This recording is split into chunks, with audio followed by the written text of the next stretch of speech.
बेटा, ये कहानी है एक ऐसे गांव की जहां एक अजीब सी दुकान थी। ना उस पर नाम था, ना कोई बोर्ड, बस एक पुरानी सी छज्जा वाली छोटी सी दुकान। और उसमें बैठी थी एक बूढ़ी औरत, यानी मैं। लोग कहते थे, बिना पैसे वाली दुकान। अब तुम सोचोगे, पैसे के बिना दुकान? तो सुनो, उस दुकान में सब कुछ मिलता था। वहां न कोई दाम लिखा होता था और न ही पैसे मांगे जाते थे। फिर भी हर कोई वहां से कुछ ले नहीं सकता था। अम्मा, यहाँ कुछ मिलता कैसे है? पैसे तो आप लेती ही नहीं।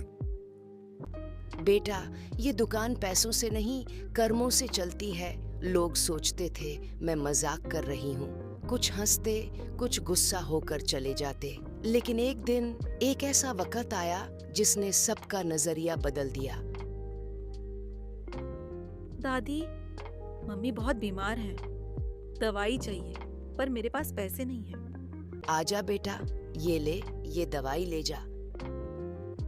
अरे, इसे तो आपने यूं ही दवा दे दी, पैसे भी नहीं लिए। कल इसने एक अंधी दादी को सड़क पार करवाई थी।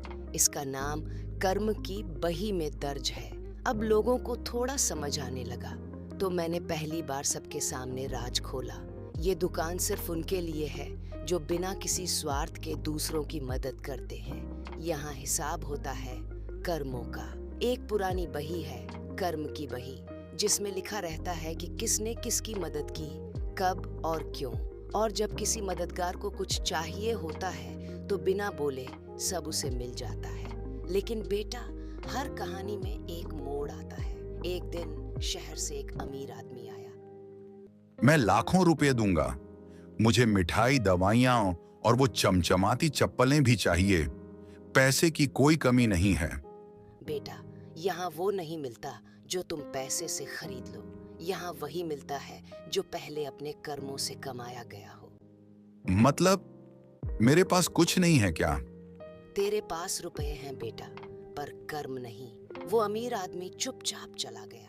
गांव के लोग खड़े रह गए, हैरान, शांत और सोचते हुए। उन्हें उस दिन समझ आया, इंसान की असली पूंजी उसका पैसा नहीं, उसके कर्म होते हैं। बेटा, याद रखो, बिना पैसे वाली दुकान हर जगह होती है। बस तुम्हें किसी का हाथ थामना आना चाहिए। जब तुम बिना स्वार्थ के किसी की मदद करते हो, तो ये दुनिया तुम्हारी मदद करने का रास्ता खुद बना देती है।